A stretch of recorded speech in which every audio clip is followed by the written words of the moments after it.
You desire to go to graduate school in the United States of America or in Canada, but the main challenge that has been preventing you from putting in the application is the fact that you have a low CGPA.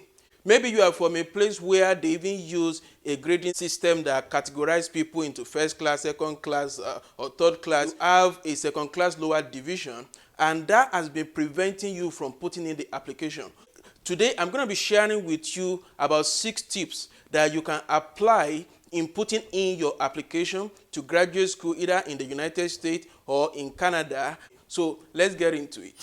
Welcome to Graduate Student Support Center, where we mentor prospective graduate students who are planning to submit their application to graduate school either here in the United States or different parts of the world. And also we mentor graduate students who are already enrolled in graduate school, but they need some mentoring to help them to succeed and deal with all the challenges of graduate school. My name is Dr. Emmanuel Akimboye. I have a PhD in medicinal chemistry from a research university in the United States of America, and I work in the United States as a scientist. Today we are going to be discussing one of the questions that have been asked concerning the impact of low CGPA on applying to graduate school.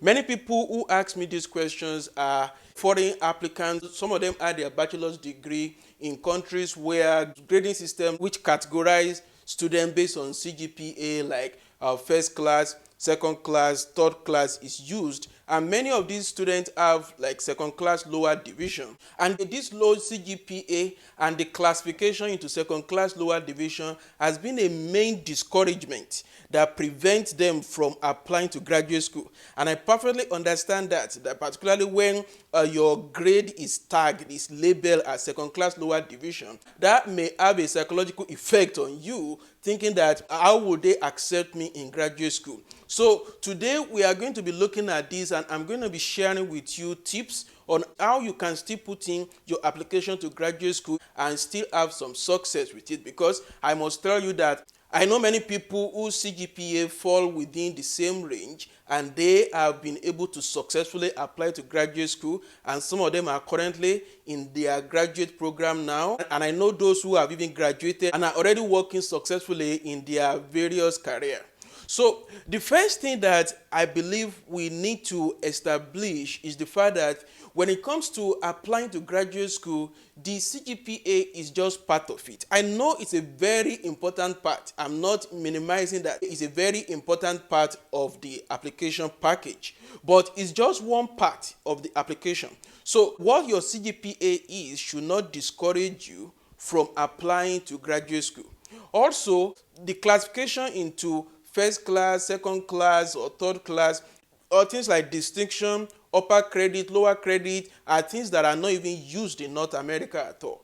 What you mainly have in North America is just your CGPA. So don't let the label of whatever you come out with be something that will be affecting you psychologically, because if you go to other countries, you will realize that those labels are not used in classifying your ability or your performance. I want you to get that before we go into discussing this. The tips I'm going to be sharing with you today are going to be very specific to those who are applying to schools in the United States. Different countries use different grading systems, but it is very important that you remember that the main factor that will be used in looking at your transcript and analyzing the transcript is not the grading system used, but the CGPA that you have will be used. The other thing that you have to keep in mind is also the fact that for the CGPA, different scales are used. There are countries and universities where a scale of 100 is used, where in some places they use a scale of 20. In many places they use a scale of 5. Where I had my bachelor's degree, the scale of 7 is used. But in the United States and Canada, most schools use the scale of 4. So this is something that you also have to keep in mind. And when your transcript is evaluated, it will be evaluated as such. For the sake of this discussion, I will be using the grading system that is used in the UK system, or also used in Nigeria where I had my bachelor's degree. And as you can see that it has the first class It has the second class upper division, it has the second class lower division, and it also has the third class. And as you can see, this one that I'm using as example is based on a scale of 5.0. And you can see that the first class is from 4.5 to 5.0, and the second class upper division is from 3.5 to 4.49, and also the second class lower division is 2.40 to 3.49, and third class is from 1.50 to 2.39. But where I want to bring your attention is that second class lower division, which is from 2.40 to 3.49. You are going to see that it's a wide range. It's actually the widest among all the classification. And this is why I tell people that because you have a second class lower division, this should not discourage you from putting in your application. So the first thing I tell people to do is look at where your CGPA actually falls. Focus first on your CGPA, not the fact that you have a second class lower division. And if you have been discouraged because you have a second class lower division, I'm addressing you directly today that your focus should be on your CGPA. What exactly is your CGPA? Don't focus on the fact that you have a second class lower division. For example, someone with a CGPA of 3.4 is a stronger candidate than someone with a CGPA of 2.41. But both of them have been classified together as second class lower division. So that's a very crucial part of the analysis and the evaluation of your transcript. And I believe that that is going to have a very important psychological effect on your mind, which will encourage you to start thinking of the best way to put in your application. Now, let's get into the other tips that I want to share in how you look at the transcript. Your CGPA is actually not based on scale of 4.0. It's based on 5.0. Whereas you are applying to school in America where it is based on a scale of 4. So you should realize that the exact figure that you are going to have for your CGPA is different from what you currently have in it. So what I advise people to do is to first do a WES evaluation of their transcript. That is one thing. The WES, like I've explained in some of the previous videos where I give a guideline on how to apply to graduate school. The WES is the World Education Services, which is a non-profit organization here in the United States that evaluates transcripts and other documents from candidates who have their education outside of the United States. And the purpose of this is to ensure that the document that you have is authentic, but as far as your transcript is concerned, to evaluate it and analyze it and put it to be at par with the transcript of those who go to school in the United States, so that it will be brought to the same scale of 4.0. So by the time you do that evaluation, you are going to see exactly what your CGPA is within the scale in the United States. And for many people that I had advised who went ahead to do that, they actually later realized that though they think they have a low CGPA that could not be used to apply to school in the United States, after the evaluation with WES, they actually found that their CGPA falls within a reasonable range that they can use to apply to graduate school. The second thing is this, and I had mentioned this before. The CGPA is not the main factor that is used by the graduate admission committee to evaluate your application. Many other factors are used. Though some schools may state the minimum GP they need for you to get funding or scholarship in their program, some say like they want 3.0, some say 2.5, but some of these schools, they may still give consideration to you if you have other components of your application that make your application to be very strong. So you have to keep that in mind, that your CGPA is just a part of many things that are considered by the graduate admission committee in order to accept you into the graduate program. The third point is this: do you have any significant research experience with any published paper or a very relevant job experience with proper documentation? This is also a very crucial piece, because if you have some research experience, maybe during your undergraduate program where you are doing your bachelor's degree, you actually engage in some significant research that eventually get published, or you have some job experience that is very relevant to the program that you are applying to, and the job experience is well documented in a way that you can provide some proof of it as part of your application package. That experience will actually boost your application, and that is going to cover for weakness that is seen in your CGPA. So that is something that you need to consider as you look at your whole application package. And I've had people who utilize this, and they are able to put their application together with proper documentation of some of the research that they've had and the job experience that they've had, which now makes their application to be stronger for them to be accepted into graduate program with a significant financial support that covers both their tuition and also their cost of living, which is in form of teaching assistantship. The next thing that I have also advised people to do, if you later realize that even after you do the evaluation by WES, or even before you do the evaluation by WES, if you notice that your CGPA is really very low, for example, maybe it's in the middle or it's in the low end of the second class lower division, and you don't have the confidence to put in the application, then I've advised people that that should not be a discouragement. What I've advised people to do is to enroll in like a master's program.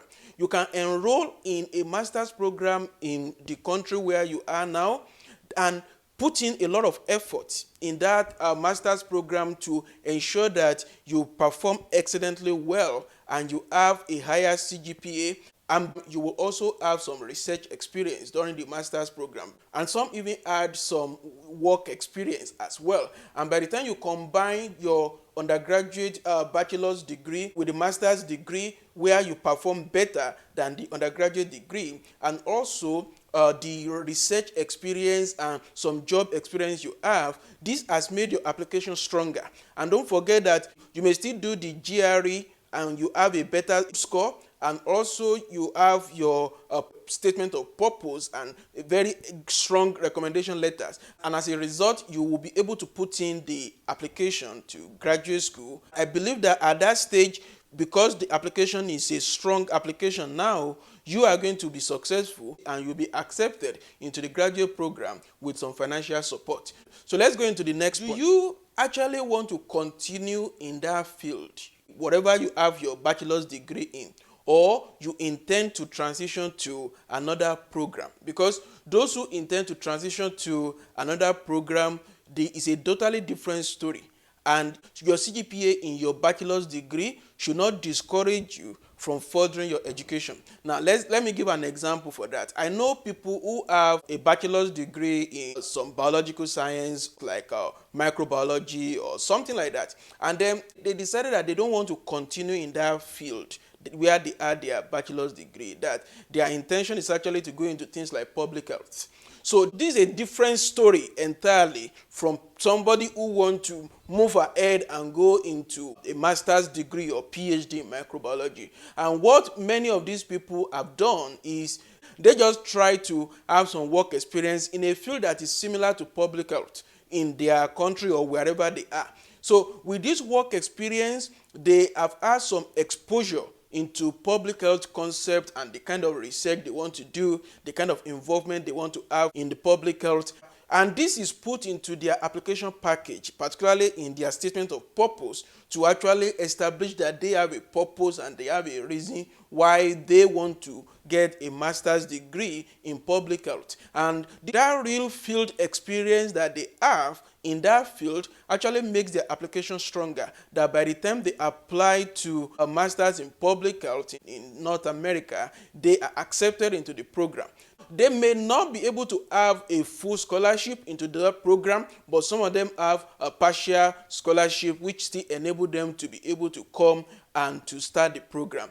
The other thing that many people have done is applying into MBA program, because many of these people, they have their bachelor's degree in different fields. I even know people who have their bachelor's degree in chemistry like me, but they were not interested anymore in continuing with chemistry.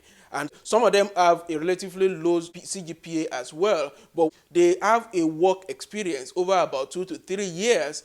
And this work experience, they document it and put a very strong application package together, and they highlight all these in their statement of purpose and every other thing that they are required to put together by the School of Business that they are applying to. And many of these people also prepare well for their GMAT, which is the standard exam that they have to do to apply to the School of Business. And by the time they combine their GMAT score with the work experience over about 1 to 3 years that they have documented, and they have strong recommendation letters, they are able to present a strong application that eventually they are accepted into the School of Business here in America. And some of them get either partial scholarship or some form of full scholarship, which comes also in form of maybe teaching assistantship or graduate assistantship, which enable them to further their education, to bring their dream to reality. The last tip that I will also give is that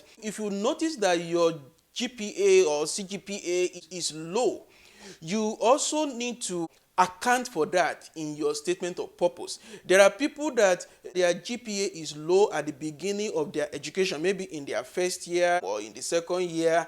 But by the time they get to the third year or the fourth year, things are actually better. They have a higher GPA. But it is when the average is calculated that the CGPA becomes low. So such people should be able to explain. What is the explanation? Why do you think your CGPA is low? Do you have some family problem at the beginning of school when you just got to university? Do you have some financial challenge? Some people had some health issue. Some people couldn't figure out the best way to focus and study in those first year because of all the challenges of settling down on campus and things like that. Some have to work while they are in school. There are all kinds of reasons that can explain. It's not like a justification per se, but it's an explanation to let them understand why your CGPA is low at the beginning, but by the time you are in your third year, fourth year, your performance is actually much better. And this is also a proof that by the time you get to this graduate program, you will be performing well and you will be able to handle all the challenges of graduate school, and you are going to be successful in the graduate program. So this is very important. It's not supposed to be like a whole page in your statement of purpose describing why your performance in your first year or second year was not good. It can be just like a short paragraph that will capture everything in a way that the admission committee that will be looking at your application will understand your point, and they will be able to empathize with you, and they will also see that truly when they look at your resume and they look at your transcript and every other thing that you have done, they know that you are a good student. So this is something that is very important that you put there. It's a way to explain to the admission committee that you are a good candidate and you are going to do well in the graduate program. I believe that through this video today, I've been able to encourage you to see that the low GPA should not discourage you from putting in the application to graduate school. The CGPA is just part of the application, and there are many other components of it, and there are different things that you can do in order to boost your application and submit a strong application to the graduate program. So if that be the case, I want you to please like this video and share it with your friend and anyone that you know that may benefit from this video. If you haven't subscribed, I want to encourage you to subscribe to the channel and also turn on the notification bell so that when we upload any other new video, you will be notified about it. And if you haven't watched the video that I did on how to apply to graduate school, the step-by-step process, here is the video. I believe that you are going to enjoy it. So thanks for watching, and I will see you in the next video. Bye-bye.